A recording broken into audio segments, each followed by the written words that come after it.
Live from the BDN Studios, it's Bang and Dang. That's awesome. If you don't like that, then You ain't black. According to Ward Hill Lamont, 3 days before his death, Lincoln related a dream, like we said in the first episode, I believe, in which he wandered the White House searching for the source of mournful sounds. Wow. He said, I kept on until I arrived at the East Room, which I entered. There I met with a sickening surprise. Before me was a catafalque on which rested a corpse wrapped in funeral vestments. Wow. Around it were stationed soldiers who were acting as guards, and there was a throng of people, gazing mournfully upon the corpse, whose face was covered, others weeping pitifully. Who is dead in the White House? I demanded one of the soldiers. The president, was his answer. He was killed by an assassin. Damn, can you imagine that, dude? That's crazy. However, Lincoln later told Lamon that in this dream it was not me, but some other fellow that was killed. Seems that this ghostly assassin tried his hand on someone else. For months, Lincoln had looked pale and haggard, but on the morning of assassination, he told people how happy he was. First Lady Mary Lincoln, she felt that such talk could bring bad luck. Well, because she's already a Right. freaking depressed shell of herself right now, mourning her kid. Don't you smile over here, Abe.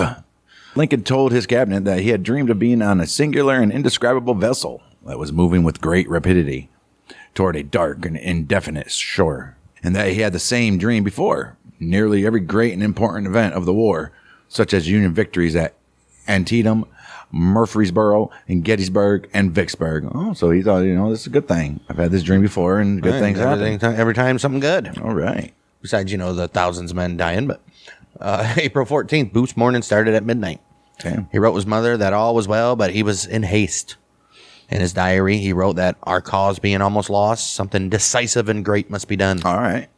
While visiting Ford's Theater around noon to pick up his mail, Booth learned that Lincoln and Grant were to visit the theater that evening for a performance of Our American Cousin. This provided him with an especially good opportunity to attack Lincoln, since having performed there several times, he knew the theater's layout and was familiar to its staff. Right. So Why, they wouldn't question why he's there. Not at all. Booth went to Mary Surratt's boarding house in Washington, D.C. and asked her to deliver a package to her tavern in Surrattsville, Maryland. He also asked her to tell her tenant, Louis Weichman, to ready the guns and have that ammo ready that Booth had previously stored at the tavern. Uh-oh. The conspirators met for the final time at 8:45 p.m. Booth assigned Powell to kill Secretary of State William H. Seward at his home. Atzerodt to kill Vice President Andrew Johnson at Kirkwood Hotel. And he told Harold to guide Powell, who was unfamiliar with Washington, to Seward's house and then to rendezvous with Booth in Maryland. Uh-oh. Yeah. Damn, they're just going after everybody. Surprised they're killing Andrew Johnson, I guess. Booth was the only well-known member of the conspiracy, clearly. Access to the theater's upper floor containing the presidential box was restricted, which it should be, and Booth was the only plotter who could have realistically expected to be admitted there without difficulty. Right. Furthermore, it would have been reasonable but ultimately incorrect for the plotters to have assumed that the entrance of the box would be guarded. Right, yeah, didn't even have guards. Right. And plus, if anybody were to ask him, like, dude, Abe's been begging me to come to the White House. I bet if you ask him to let me come in there. Well, I'm sure it's just not a straight shot up into that thing. It's probably a hallway with several booths. Right. And with John's. Well, had it been guarded, Booth would have been the only plotter with a plausible chance of gaining access to the president. Right. Or at least to gain entry to the box without being searched for weapons first. Booth planned to shoot Lincoln at point-blank range with a single-shot Philadelphia Derringer pistol and then stab Grant at the theater. Damn. They were all to strike simultaneously shortly after 10 o'clock. Atzerodt, he tried to withdraw from the plot, which to this point had involved only kidnapping, not murder, but Booth pressured him to continue. Ooh. And then he gets drunk. Despite what Booth had heard earlier in the day, General Grant and his wife, Julia, had declined to accompany the Lincolns, as Mary Lincoln and Julia Grant were not on good terms. She's like, dude, my wife think your wife is fucking nuts. Right. I'm sorry, Mr. President, but... The one time wife spats actually turned out good for one party anyways. All right. Others in succession also declined Lincoln's invitation until finally Major Henry Rathbone and his fiancée Clara Harris, daughter of United States Senator Ira Harris of New York, they're like, we'll go. William H. Crook, one of Lincoln's bodyguards, advised him, like, please, Abe, don't go. But Lincoln said he had promised his wife. Oh, geez. Lincoln told Speaker of the House, Schuyler Colfax, I suppose it's time to go, though I would rather stay, before assisting Mary into the carriage. Jeez. Damn, everything just saying, point to that thing. Just don't go. Listen to your gut, man. Listen to your heart. The presidential party arrived late and settled into the box, made from 2 adjoining boxes with the divide and partition removed. Okay. The play was interrupted, and the orchestra played Hail to the Chief as the full house of about 1,700 rose in applause. Fantastic. Lincoln sat in a rocking chair that had been selected for him from among the Ford family's personal furnishings. It's fucking great. Look at this guy. I've seen that rocking chair in person, by the way. Crazy. The cast modified a line of the play in honor of Lincoln. When the heroine asked for a seat protected from the draft, the reply scripted as, well, you're not the only one that wants to escape the draft.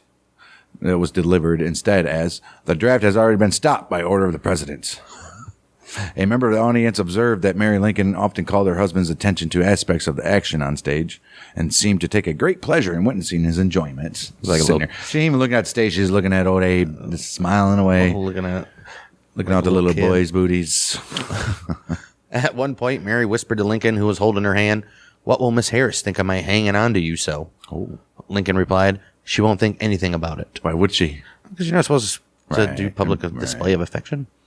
In the following years, these words were traditionally considered Lincoln's last, though N.W. Minor, a family friend, claimed in 1882 that Mary Lincoln told him that Lincoln's last words expressed a wish to visit Jerusalem. Oh.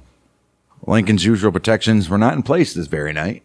Crook, he was on a second shift at the White House, and Ward Hill Layman, Lincoln's personal bodyguard, he was in Richmond on assignment from Lincoln. John Frederick Parker, he was assigned to guard the presidential box. Intermission, he went to a nearby tavern along with Lincoln's valet, Charles Forbes, and coachman Francis Burke. We're just going to go get a drink right quick. We'll be back in 10 minutes. Booth had several drinks while waiting for his planned time. It is unclear whether Parker returned to the theater, but he was certainly not at his post when Booth entered the box. Damn. In any event, there's no certainty that the entry would have been denied to a celebrity such as Booth. Right, as we always said. Booth had prepared a brace to bar the door after entering the box, indicating that he expected a guard. After spending time at the tavern, Booth entered Ford's Theater one last time at about 10:10 p.m., this time through the theater's front entrance. He passed through the dress circle and went to the door that led to the presidential box after showing Charles Forbes his calling card. And come on through, buddy. Navy Surgeon George Brainerd Todd saw Booth arrive. About 10:25 p.m., a man came in, walked slowly along the side on which the president box was, and I heard a man say, "There's Booth." And I turned my head to look at him. He was still walking very slow and was near the box door when he stopped. He took a card from his pocket, wrote something on it, and gave it to the usher who took it to the box. In a minute, the door was open and he walked in. I bet he took that card to Lincoln. Might have, right? Said John Wilkes Booth wishes to see you or something. Abe's like, no shit. About time. Once inside the hallway, Booth barricaded the door by wedging a stick between it and the wall. From here, a second door led to Lincoln's box. Evidence shows that earlier in the day, Booth had bored a peephole in this second door. Wow. Nobody noticed. Booth knew the play Our American Cousin and waited to time his shot at about 10:15 p.m. with the laughter at one of the hilarious lines of the play delivered by actor Harry Hawk. It goes, "Well, I guess I know enough to turn you inside out, old gal, you shocked-a-lizing old man tramp." Right.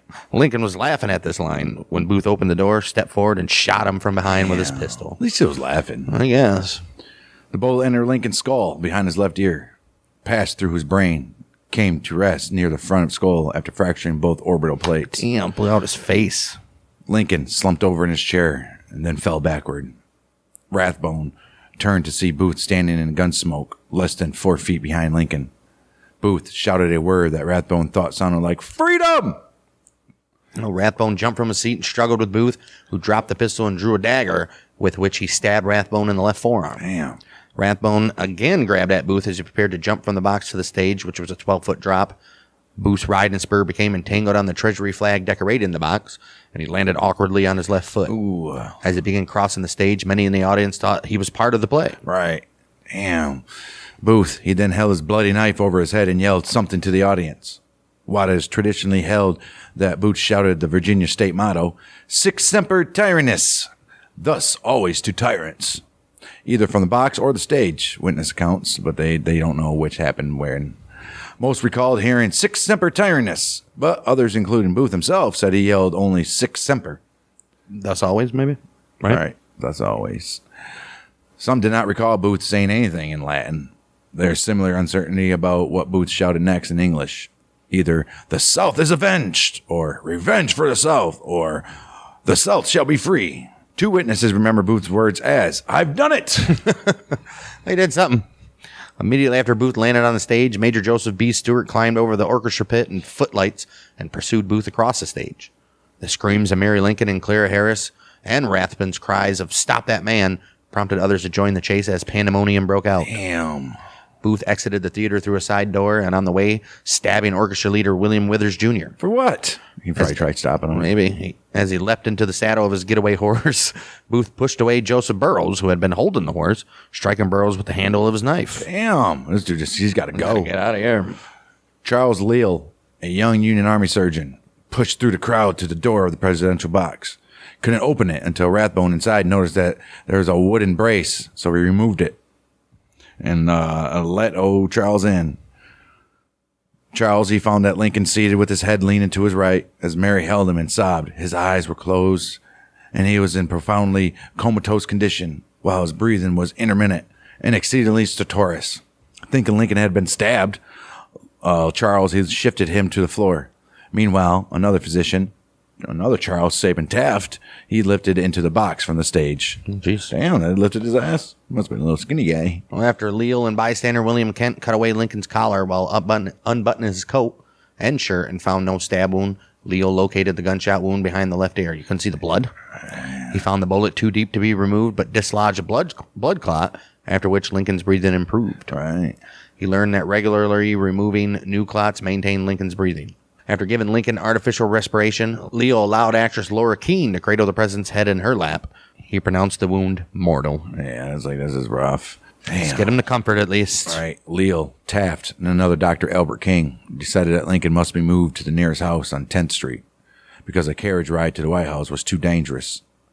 Carefully, 7 men picked up Lincoln and slowly carried him out of the theater, which was packed with an angry mob. After considering Peter Taudeville's Star Saloon next door, they concluded that they would take Lincoln to one of the houses across the way. It was raining as soldiers carried Lincoln into the street, where a man urged them toward the house of Taylor William Peterson. Peterson's first-floor bedroom, the exceptionally tall Lincoln was laid diagonally on a small bed. Damn. After clearing everyone out of the room, including Mrs. Lincoln, the doctors cut away Lincoln's clothes but discovered no other wounds. Finding that Lincoln was cold, they applied hot water bottles and mustard plasters while covering him with blankets. Later, more physicians arrived. Surgeon General Joseph Barnes, Charles Henry Crane, Anderson Ruffin Abbott, and Robert K. Stone, who was Lincoln's personal physician. Damn it. Damn, all agreed Lincoln could not survive. Barnes probed the wound, locating the bullet and some bone fragments. Throughout the night, as the hemorrhage continued, they removed blood clots to relieve pressure on the brain. And Leal, he held the comatose president's hand with a firm grip to let him know that he was in touch with his humanity and had a friend, he said. Lincoln's older son, Robert Todd Lincoln, he arrived at about 11 p.m. But 12-year-old Tad Lincoln, he was watching a play of Aladdin at Grover's Theater when he learned of his father's assassination. He did not get to go there. They kept his little boy away. Like, Secretary of the Navy Gideon Welles and Secretary of War Edwin Stanton arrived. Stanton insisted that the sobbing Mrs. Lincoln leave the sick room. Then for the rest of the night, he essentially ran the United States government from the house, including directing the hunt for Booth and the other conspirators. all right. Guards kept the public away, but numerous officials and physicians were admitted to pay their respects. Son of a bitch. Initially, Lincoln's features were calm and his breathing slow and steady. Later, one of his eyes became swollen and the right side of his face discolored. Monsell Bradhurst Field wrote in a letter to the New York Times that Lincoln then started breathing regularly, but with effort, and did not seem to be struggling or suffering. Okay, he's just chilling. As he neared death, old Abe, his appearance became perfectly natural, except for the discoloration around his eyes. Shortly before 7 a.m., Mary, she was allowed to return to Lincoln's side. And, as Dixon reported, she again seated herself by the president, kissing him and calling him every endearing name. Lincoln, dead, 7:22 a.m., April 15th, 1865. Mary Lincoln was not present at this time. Oh, that sucks. In his last moments, Lincoln's face became calm and his breathing quieter. Field, he wrote, there was no apparent suffering, no convulsive action, no rattling of the throat, only a mere cessation of breathing. Damn. According to Lincoln's secretary, John Hay, at the moment of Lincoln's death, a look of unspeakable peace came upon his worn features. The assembly knelt for a prayer, after which Stanton said either now he belongs to the ages or now he belongs to the angels.